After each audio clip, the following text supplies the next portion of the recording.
Hello, everyone, and welcome to Roundhouse Crosstalk, a podcast hosted by the California State Railroad Museum.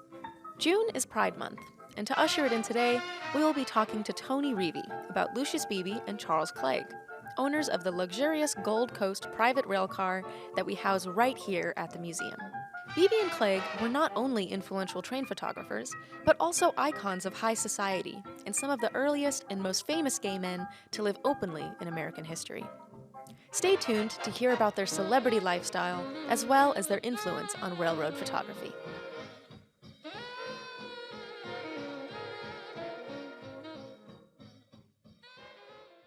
All right. Well, first question, can you tell us a little bit about yourself? Sure. Well, thank you very much for this interview. I'm excited to talk about Lucius Beebe and Charles Clegg. And my name is Tony Reevy, and I work for North Carolina State University in Raleigh, North Carolina, and I live in Durham, and Durham, North Carolina. I've lived here more or less since I was 14. Mm-hmm. And I've been writing about American railroads for a long time, about 30 years, and in the last 10 years or so have done a series of books on railroad subject photographers I feel are important, and they've been Winston Link, Jack Delano, Lucius Beebe, and Charles Clegg. And in the fall, hopefully, of 2023, I'll have another one coming out that's related to the museum, which is Phil Hastings. I also write poetry, but that's another story. And what got you interested in railroad photography specifically? Well, the interest in railroads came first, and like with a lot of folks, particularly of my generation or the generation or two older than me, it has to do with Lucius Beebe.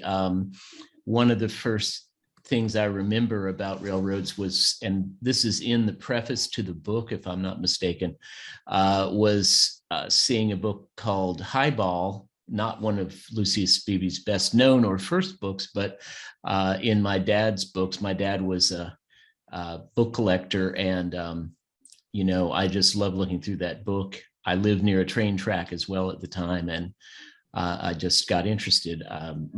Neither of my parents had anything to do with the railroad industry, and mm-hmm. I've never worked in the railroad industry either. So it was completely an avocational interest and didn't come from a family background. But many folks in the U.S. and beyond the U.S. share this interest. Mm-hmm. Thank you. And so, what got you interested specifically in Beebe and Clegg? Was that also just from the railroad photography? So, and you'll hear this again, you'll hear this from a lot of folks in my generation or older. Until this book, I think Lucius and Charles were a little, or Chuck as he went by, were a little less known than they had been. But I hope this book and you all's collections might make a difference in this. But in my generation and older, he was probably the best known author about railroads. If you read Trains magazine, and I did that from time to time, but I didn't subscribe, you probably also knew about a man named David P. Morgan, who was the editor of Trains. But Lucius Beebe, along in some cases with Charles Clegg, did something like 30 books about railroads. And so he was just the best known author about railroads. And his books were they still are. His books are plentiful and common. Many of them were bestsellers when they came out. They were easily available from in my generation from sort of second reprint publishers like Bonanza. They were also common in used bookstores, and today they're very common on eBay and Amazon. So they're one of the ways that folks found out about railroad subject photography and even railroads. And that's certainly the case for me. And again, back to the same story. I mean, the first Lucius Beebe book I encountered while I was probably 3 or 4 was my father's copy of Highball. My dad was not particularly interested in railroads, but he was an inveterate book buyer, and he just happened to pick that one up. And it's not one of his best known books, but it's still one of my favorite books by Lucius Beebe. And what is it about Highball that you particularly love? Like, what are the aspects of the photography? That's one of his 2 or 3 books that had, I think this is a fair statement, had stories about railroad workers in it. And again, although I obviously I wasn't thinking about it that way then, I mean, everybody, children and otherwise, likes the appeal of a good story. And Highball is one of the books where he tells stories about railroads and railroad workers, I think, in a very effective way. Mm-hmm. Some of his books do that more than others. I'd like to talk a little bit about Lucius Beebe's background. He Sure, of particularly course. had a very privileged background. Could you talk a little bit about that? Yes. So Lucius Beebe and both of his life partners shared this. He came from a very privileged background. He was from Massachusetts, and on both sides of his family, his folks came over really early. His family was in the leather business. They made a lot of money making leather goods for the Union Army and the Civil War. Obviously, Massachusetts was a Union state. Then his father particularly diversified their investments into apple orchards and most, what people would expect from what Lucius did into railroads and other things. And so Lucius, it's hard to imagine today making a living from books like what Lucius did, but he made enough from his books to make a great living. Mm. So the money he got from his family wealth added on to that. And he attended both Harvard and Yale, right? He attended both. He was thrown out of Yale because he was a ardent opponent, not proponent, but ardent opponent of prohibition. And there was a professor at Yale who was very much in favor of prohibition, of the temperance movement. And Lucius dressed up like him, went to a theater performance and tossed an empty liquor bottle from the balcony onto the stage. And that today would not get you thrown out of a university, but it did then. And so he went on to Harvard and graduated there. And then he stayed on, and this is something I think very few people know about him. He wrote poetry, he wrote poetry criticism, and he stayed on at Harvard to get what we would today call a master's in English or master's of creative writing, or MFA, something like that. And he was thrown out of Harvard too, and never finished his graduate degree because he got into a fight with a fellow student who told the poet Edward Arlington Robinson that Lucius had published some of his work without his permission. So his college career was rather checkered. So was his, as you might expect from his background. He went to prep schools, and he was thrown out of one for dynamiting incident, and he was thrown out of another one for a drinking incident, and finally finished at a third one. But his life took an unexpected, at least I think to the people around him and people reading about him, unexpected turn after he had to leave Harvard. He made a living for himself and became a reporter. And so that, when you look at this life of privilege, that was probably an unexpected turn. He went ahead and made a living for himself. And as I think back on it, that's something that he had in common with Charles Clegg, actually. Mm-hmm. Yeah. And so when he went on to make that living in journalism, I think the term from your book, was it cafe society? Was it cafe culture, something like that? Well, so he was a writer and journalist from the time he left Harvard until he died, which I think was in 1966, was in the mid 60s. He would always made a living as a writer after that. He started out as a general assignment reporter, and he was at several papers, but he's most closely associated with the New York Herald Herald Tribune, I think it was at the time. And he started there. I mean, they tried him out in a number of things: general assignment reporter, drama reporter. He once went to cover a fire as a general assignment reporter in a Top Hat and Tails. And eventually this was not Lucius's idea from my research. His editor came up with the idea of having Lucius be something that was really big at the time, but you don't see that much anymore. And that was, he was what I'd call a gossip or society columnist.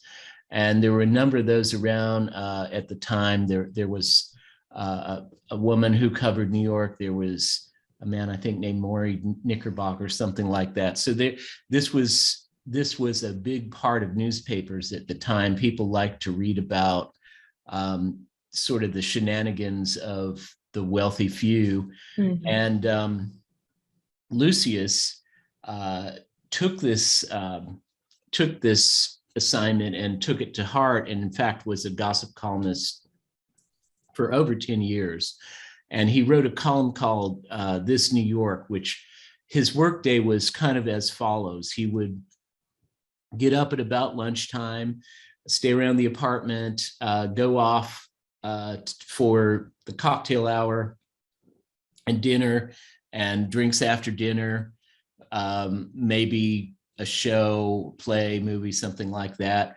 And then he would go home and type up a gossip column. And most of what that was talking about the folks he saw, like at the 21 Club, mm-hmm. etc. And so he did that every weekday for over a decade. And his column was very popular, he had a couple of close competitors for other newspapers. Their columns were popular as well. And he either coined the phrase cafe society or certainly popularized it. So one thing that there are a lot of coffee houses called cafe society, and they owe a debt to Lucius Beebe, I think, without ever even knowing it. Mm-hmm. I gotta say, he's such an interesting person to learn about. And he's not just important for railroad photography or railroad history. He's important for understanding New York and the society just during and just after Prohibition. Mm-hmm. His partner, Charles Clegg, was in the military in World War II. I mean, they were a pretty much openly what we now call gay couple at the time. I mean, there are just so many facets to Lucius. His politics were the opposite of what you would expect from a gossip columnist of cafe society who also was what we now call a gay man, because he was very conservative. So he was a man of great complexity. Mm-hmm. Definitely. He was also one of the first food critics in the US. So, the list just goes on and on. An extremely influential person. Yes, although also even still fairly forgotten.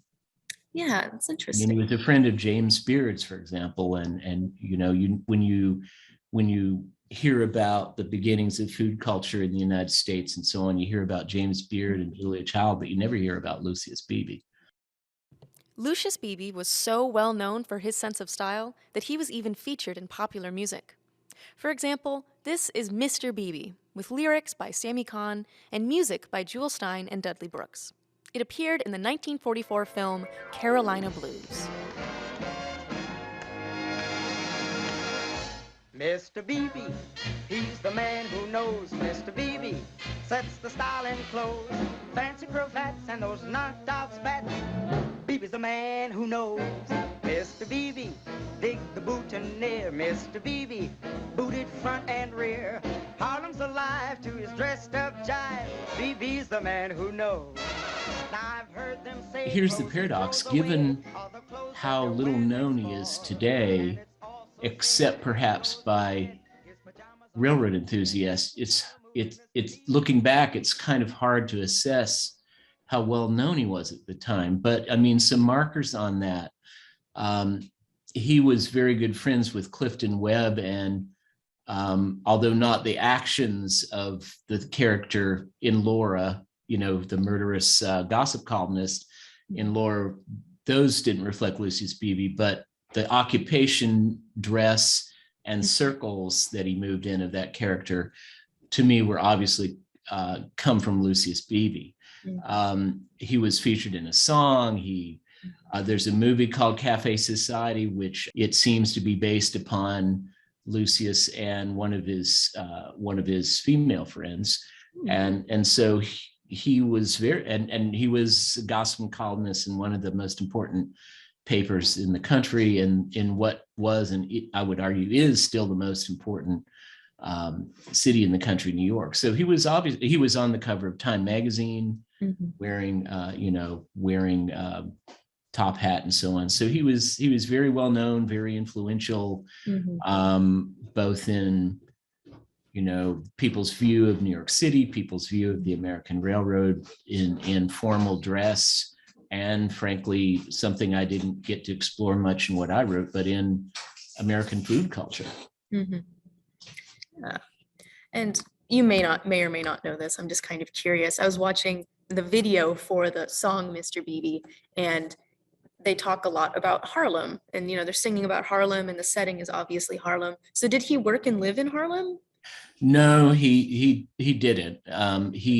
He lived in an apartment in a fashionable part of New York, and then he mostly hung out in the popular nightclubs of the time, which almost all came from speakeasies that were then legitimized when Prohibition was repealed in 1933. So, that's like the 21 Club, El Morocco, those kinds of places.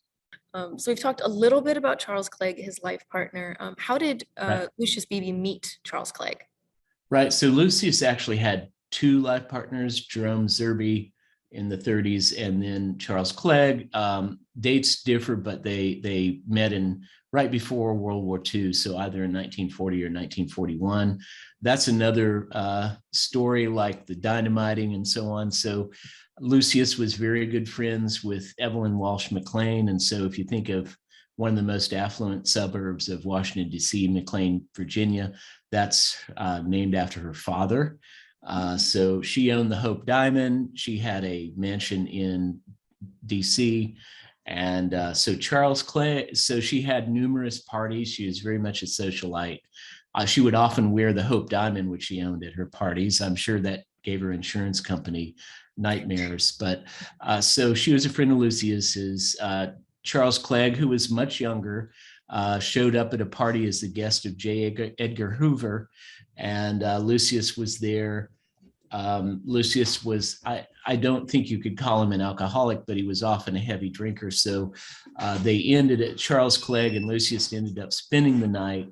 They were in adjacent rooms in the mansion that shared a bathroom, and Charles Clegg got up in the middle of the night to go to the bathroom, and he found Lucius Beebe passed out in the bathtub in the bathroom they shared, clutching a broken china pig, and he had cut himself on the broken china pig. So Charles Clegg cleaned him up, put him to bed, and then he went back to bed and smoked a cigarette in bed, as people often did back then, and set the bed on fire. So after that night, Evelyn Walsh McLean said, "You can come to my parties, but you can't stay overnight anymore." So that's how they met. What a meeting story. I love that. I suspect they had both had a few drinks, yeah. and that's why they had to spend the night. And so Charles Clegg ducked J. Edgar Hoover and found Lucius Beebe. It's like a rom-com. Like, what a funny way to meet someone. Well, I mean, I know it wasn't in the questions, but Lucius's first partner, Jerome Zerby, is considered the first paparazzi photographer. So whole nother, so yeah. He has very specific taste. Yes. Yeah. And so how, both with his first partner and his second partner, how did he manage having those relationships in a society where homosexuality was not accepted yet? He's got to be one of the first fairly prominent, openly gay men, of American history. And your question really led me to think this through even a little bit more. I mean, in the book, I say that his wealth allowed him to sort of stand aside from convention. And I think that's true. Mm-hmm. I mean, if he hadn't been able to make a living as an author, he still would have been able to live on the income from his inheritance. So there's that. And then, he was, although he was writing for rail enthusiasts who tend to be conservative, he was a writer. And I think writers in society have often been allowed a little more freedom.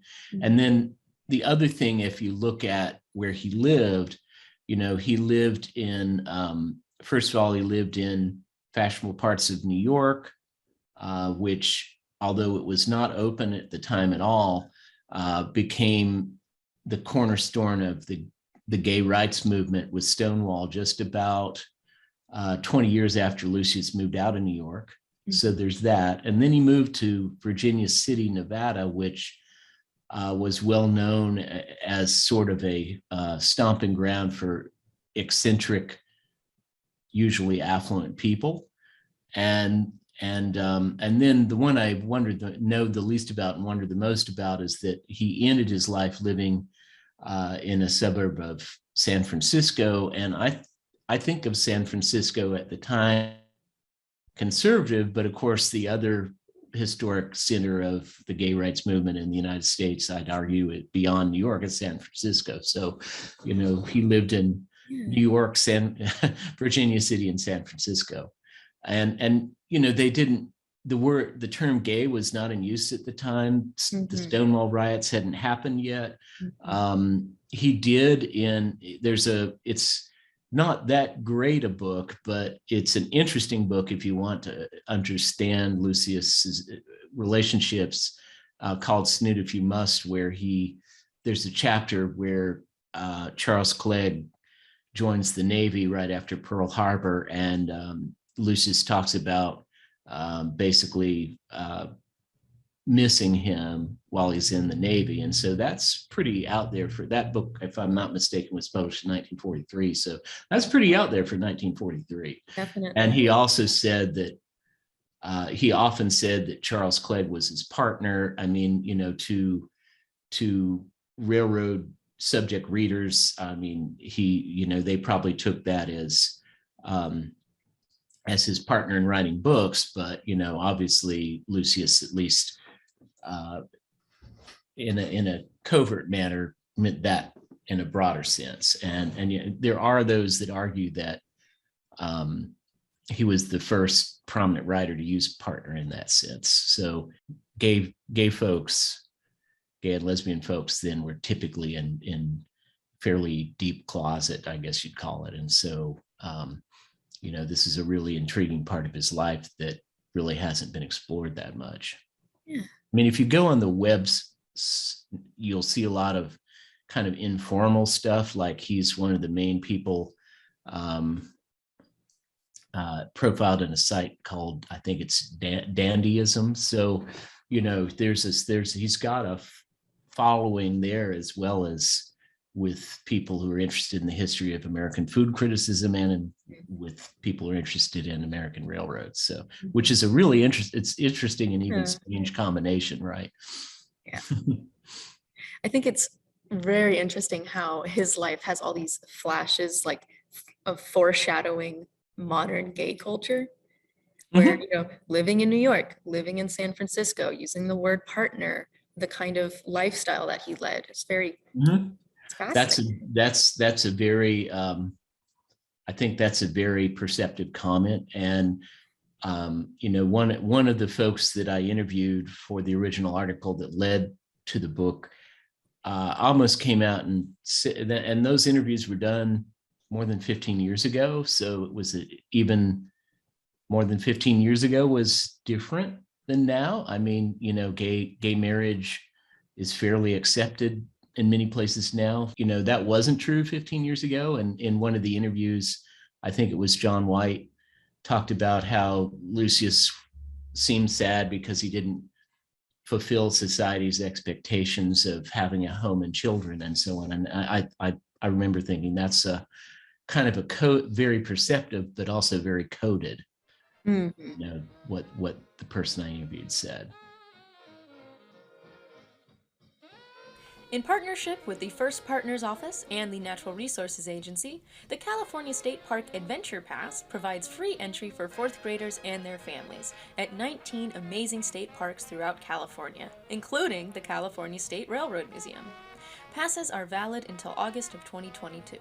To sign up, visit reservecalifornia.com.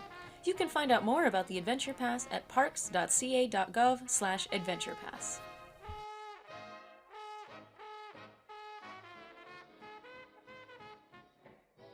Now I'd like to turn our conversation a bit more towards the railroad photography itself. Right, okay. So what is the significance of the book High Iron? Right, so the other thing about Lucius, there are thousands of them, and they cover just about, it's hard to find a railroad that's not covered with what I'm going to call a railroad picture book, right? Anybody who's interested in railroads know what I'm talking about. They're almost always in a 9x12 or 8.5x11 format, and they're almost always more heavy with images than words. And Lucius wrote the first such book in 1938, High Iron. So there was one book that came before it called Trains by Robert Self Henry that's kind of in that category, but Lucius's books set the standard in that there's often just one photo per page. Each photo has a caption. There's, at the beginning of each chapter of photos, there's text that talks about the chapter. I mean, even all the books I've done fall into this category, right? So he started this, and, thousands of books have followed his format. What I would say he did is he took the approach of the art photography book, like think about American Photographs by Walker Evans, which came out the same year, if I'm not mistaken, and applied it to railroad subject photographs. And, that doesn't seem like any big deal now, but it was the first one. And then Mixed Train Daily is also one of his famous books. Did his style change at all between those publishings? What's different or similar about the two? Well, so that is the book. I mean, obviously now we're into subjective judgment, but I think that's his best book. And he did it with Charles Clegg. And I think so his writing style, which was kind of Baroque, but I think it's almost coming back into fashion. When I read, I know a lot of rail fans are going to jump on me for this, but when I read David P. Morgan now, who had a very almost Hemingway writing style, very factual, very direct. And I read Lucius Beebe, who had almost a Dickinson writing style. To me, Lucius Beebe's writing is starting to sound more contemporary. In some ways, or certainly sounds better to my ear than it did, say, even 20 years ago. So what changed was the photographs. A lot in his early books, Lucius used what railroad subject photographers call a wedge shot, kind of shooting straight on at the side from a locomotive. And believe it or not, that was kind of innovative in the late 30s, because before that, people mostly did roster shots, which they got unmoving photos just of the locomotive. The focus was all on the locomotive. And so he got action shots actually showing the train out in the field. But what you see in Mixed Train Daily, and to some extent in Highball, was what I call, and have called for a long time, environmental railroad photography, where the whole scene is taken in. And that influence, to me, certainly comes from Charles Clegg, who, unlike Lucius Beebe, had some formal training as a photographer. And it's partly a photo. You can partly see the influence of photojournalism, and partly see the influence, I think, of folks who took landscape scenes even more broadly than that, like some of the Farm Security Administration photographers. And so Charles Clegg, having had formal photography training, would have encountered images like that. Mm-hmm. And so he was clearly, and Lucius started taking some images like that as well. So Charles Clegg was an influence on Lucius Beebe in photography mm-hmm. as well. Mm-hmm. That's and it's just the other thing. They spent 3-4 years on this book, and it is not. I mean, a lot of the other books are marred by what I'm going to call, not very complete research. If you're someone who does quite a bit of writing, you can kind of look at it and tell it was rushed, and Mixed Train Daily is not like that at all. Mm-hmm. And High Iron isn't either. He spent a couple of years, I think, on that book, 2 or 3 years in that book. So, it really makes it, really makes a difference if you spend a lot of time with your subject like that. Mm-hmm. And did their work in Mixed Train Daily and their other books, did that significantly influence how railroad photography is done today? Oh, I would say absolutely. In 2 major ways. The first came early, and it was the move away from sort of the engine picture club trading roster photos kind of thing into taking the time and having the proper equipment to go out in the field and take field images of trains. And then, so that was the first big development, and Lucius Beebe was pretty paramount in popularizing that.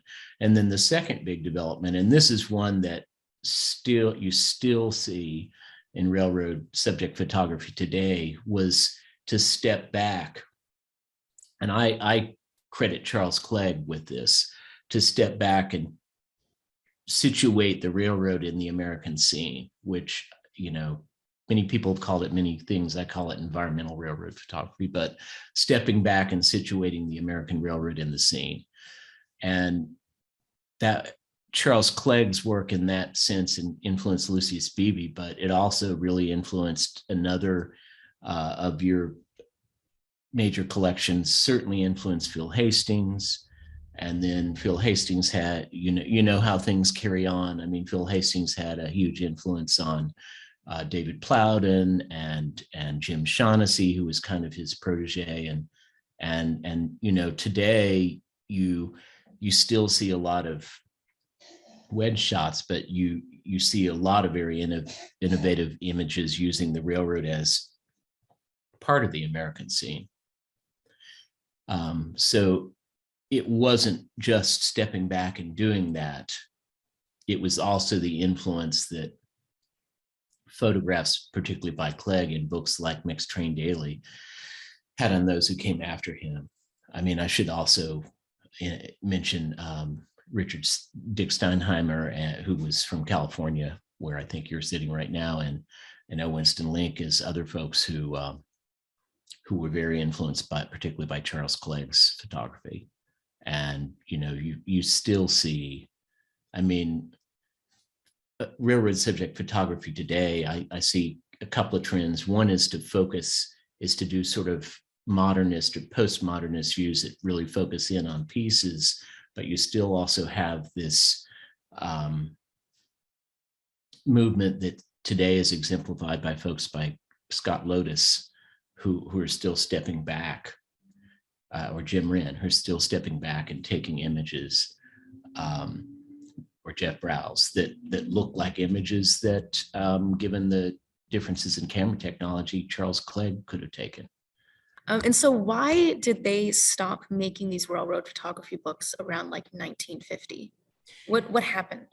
So there's a difference between churning out books and taking photos. So Lucius, with or without Charles Clegg, was incredibly productive starting in about 1938 until he died in the mid 60s.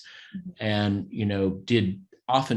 he was at a pace of about a book every year, a little bit more than a book every year. So, and as I said, frankly, some of the books really suffer from seeming to be rushed. Now, there are a couple of them, like you have a private car associated with Lucius Beebe and Charles Clegg there. A couple of his books, like Mansions on Rails and Mr. Pullman's Elegant Pounce Car, are about subjects, private cars, the Pullman Company, that in the case of private cars still really hasn't been written about much more. And then in the case of the Pullman Company, hadn't been written about much except by Lucius until recent years.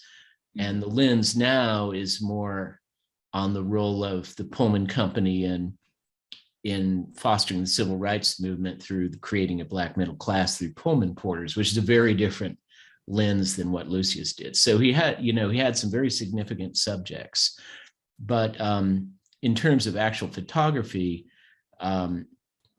if you look through the collection, which your museum holds, there's not much done after about 1950. And I think there are two reasons for that. One is the stated reason, and the other is another reason. One is Lucius and Charles Clegg are examples that, there were railroad photographers whose enthusiasm survived the end of steam on the U.S. railroad, and there are ones who didn't.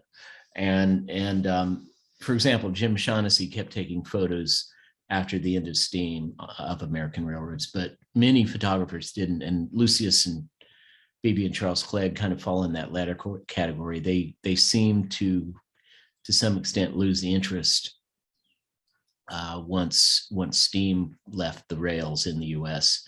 But I think there was another thing going on, and that is that Lucius is, this is probably partly lifestyle related, but his health for probably the last 8 to 10 years of his life wasn't that good. And, railroad subject photography in the kind of places that Lucius went, like the Deep South, like Donner Pass and so on, is it's not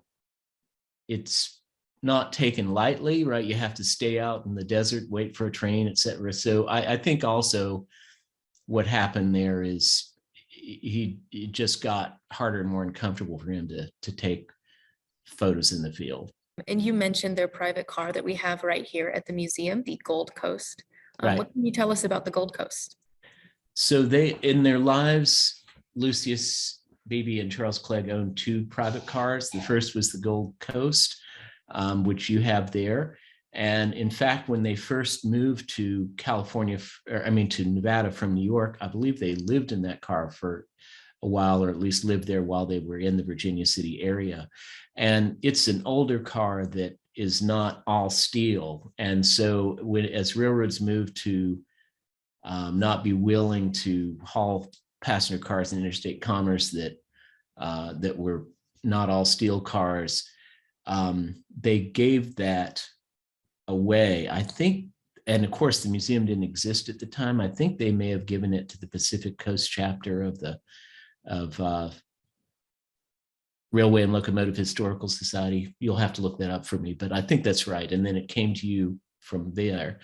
And they went ahead and bought another private car that was all steel and was a Pullman standard car that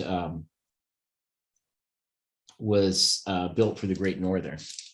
And both of these cars, when they bought them, they had them redone in the style they liked, which I like many things about Lucius Beebe's writing and photography, but I'm not a big proponent of the style. He and Clegg called it Renaissance Baroque, but several of their friends at the time said it looked like a Nevada bordello.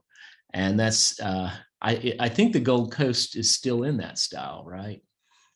So yeah, the Gold Coast, the car that's not all steel is at your museum. And then the last I heard, the other car was still operating and still available for folks to rent to use. I mean, Amtrak a couple of years ago made it much harder to use private cars. So I'm not sure what's happened to the Virginia City is the name of the other car since that happened. But as of when I was working on the book, it was still available for people to use as a private car.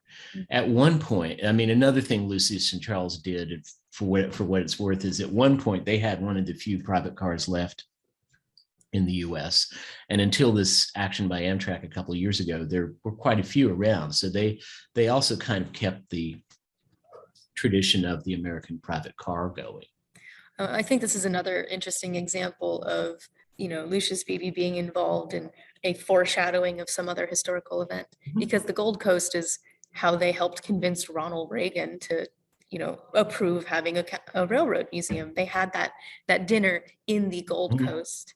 Yes, the meeting that led to the creation of your museum was held in the car, and of course played to the pro sort of Western sentiments that obviously a former actor from Western movies might have. So it played a great role, and you can see it in the museum today. And so you see both a part of history of the museum and a part of the history of Lucius Beebe and Charles Clegg. It feels like no matter where you look in railroad history, you're going to see Lucius Beebe somewhere in there now. Well, I think that's a very perceptive comment. The other thing about Mixed Train Daily is, in those 3 years or so during and right, hard to imagine. I mean, talk about wealth, they did part of the work for this book during World War II. So how did they get tires and gasoline, right? But, they went all over the country. I mean, there are photos in there from the Deep South. There's photos from New England, the Northeast, the places that you don't see photos of very often, like the Upper Midwest, the West.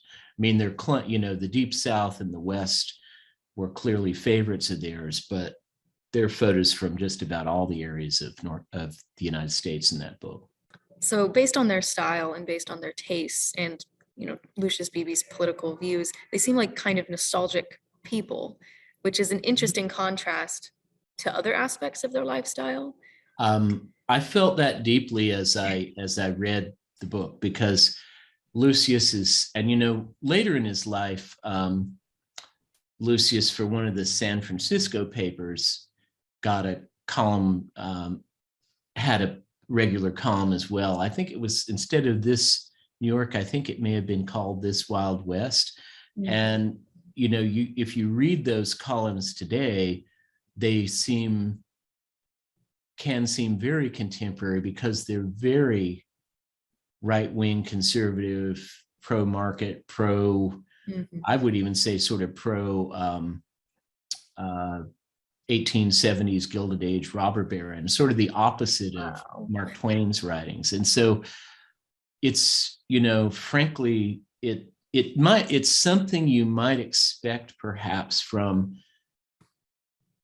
a person who comes from long-standing wealth, yes, but do you expect this coming from someone who basically made a living as a writer and who was a fairly openly gay man before you could really, before that was even really thought of in most circles? So it's a really interesting and even strange contrast. We associate gay rights with progressive political ideas, but did he? I don't know if we know the answer to that question. That we're trying to understand his viewpoints from where we sit. But it seemed, as I went through the book, it seemed very strange. This contrast in his political views and his personal life. One of my purposes in doing this book was to try to revive Lucius Beebe and even Charles Clegg's reputations a bit. I think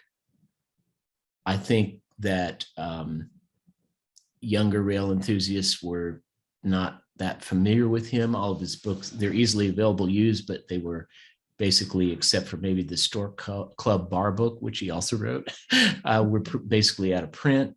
The Center for Railroad Photography and Art also did an excellent book about Lucius. So all of a sudden, two sort of art photography books about Lucius are available, when before there really hadn't been any in print. So I purposely wanted to try to incent people to take a look back at him. But the other thing is, in addition to wanting people to look back at him as a cultural icon, right, and as a exemplar of the beginnings of the gay rights movement, the beginnings of fine dining in the United States, the end of Prohibition and kind of the end of the newspaper, perhaps, is the main communications vehicle in the country. And, I think he still deserves a closer look. Thank you for listening to Roundhouse Crosstalk, a podcast hosted by the California State Railroad Museum. If you're interested in seeing a piece of Beebe and Clegg's life in person, you can visit the Gold Coast right here at the museum. And if you enjoyed today's episode, make sure to subscribe so you don't miss the next one. Goodbye, everybody, and happy Pride Month.